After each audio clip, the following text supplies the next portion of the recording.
Hello everyone. By the end of the chapter, we should know the economic importance of bacteria. When we study the economic importance, we should not consider only the good effects of bacterium. We should also think about what are the bad effects or the harmful effects of the bacterium as well. So, anyways, I have some of the points which you all have in your syllabus. First is the sewage disposal. Most of the microbes are required and they are anaerobic microbes which function or which act on the organic matter and decayed it completely in order to form a sludge or a slurry which can be used as a manure for the crop fields, or at times it is just used to form the fuel. So either of the cases, sewage disposal can be done with the help of some of the microbes. Most of them are anaerobic bacteria or facultative anaerobic bacteria. Next category, or there are some examples of it. One of the example is coliforms, lactobacillus, pseudomonas. There should be a comma in between. Here there should be a comma. Pseudomonas is separate, lactobacillus is separate. All these are separate, and these are some of the examples of the bacterium which help in sewage disposal. Next category is of antibiotics. Whenever we think of antibiotics, what comes to our mind is something which is going to kill the bacterium. So antibiotics are substances which are secreted by some of the bacteria in order to kill another colonies of bacteria. So think about a petri dish, and in this petri dish there is a medium. Suppose a medium is there of agar. In the medium there is growth of bacteria taking place. Suppose this is one green color, some bacteria growing at this place, and suddenly some red color substances are released close by. Now, these red color substances are as such that if you extract it and put it in another petri dish containing some other bacteria which are blue colored, here I am just differentiating the bacteria on the basis of their color, but it has many other things as well which will be capable of differentiating them. So think that these black ones, once if we put the red color over it, they all will be dead. So we will get the transformation in this petri dish, and this petri dish will become somewhat like this.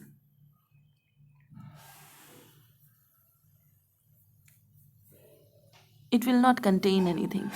None of the bacterial growth will be seen because of the action of antibiotic. Antibiotic are just chemical substances which help in killing the bacterium or a specific kind of bacterium.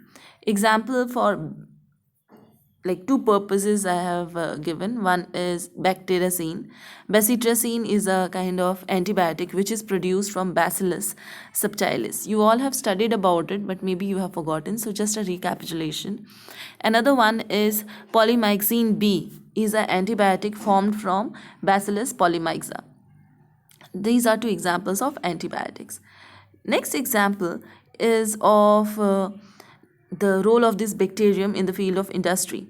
Now, if we think about industrial purposes, there are so many places where these bacteria are used. Like tea factories are there, leather factories are there, jute, for jute also it is required. Not only that, in curd, in most of the fermentation industries, alcohol producing industries, these microbes are of great importance. So the things which are mentioned in your syllabus are curd. Curd is formed from, at first, how can we make a curd? Inoculant is required for making a curd. What is an inoculant?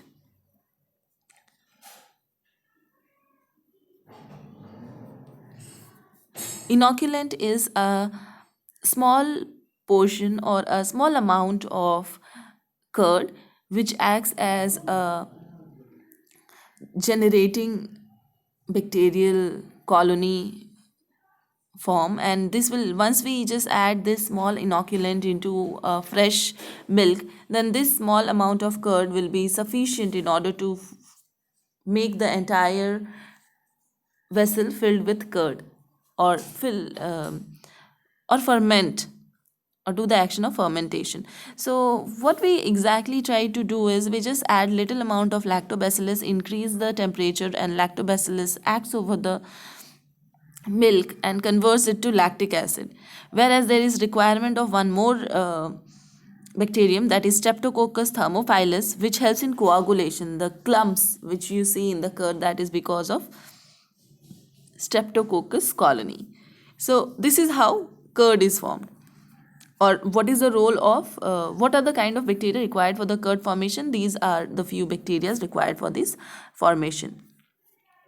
Next is about the cheese factory. Cheese is also prepared somewhat like curd only, but there is little different procedure here. The heating is a little different.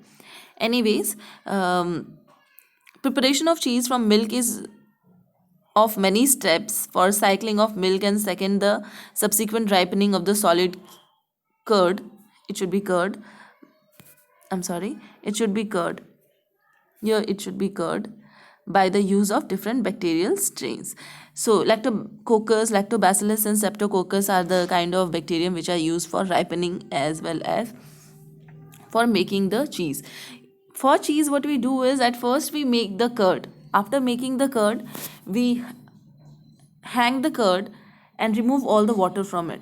Once the water is completely removed, then after we coagulate, or we try to bind them together by the action of some more bacterium, and after that we keep the cheese, that is a very new cheese formed, or a fresh cheese.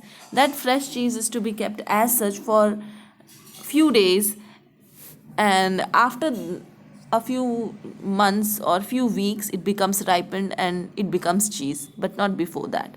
So this entire process of ripening is also a technique by which we do it, but that detail is not there. So you all just need to remember that cheese, what are the bacterium required for formation of cheese, that is your concern. So it is Streptococcus and Lactobacillus. Next is about the energy production. For the bacterium, yes, they are capable of making energy themselves, and that is a very big thing. If you just take a bacterial cell, suppose you have taken a bacterial cell and you have added a positive and negative charge electrode and attached it with a galvanometer. Now what will happen is, as soon as, like, this bacteria is as such that it is capable of releasing certain substances. Sometimes it releases some electrons, other times some ions. So because of the release of those ions, there is fluctuation in the galvanometer, and that can be recorded. And even if we want to extract the energy from a bacterium, we can do it.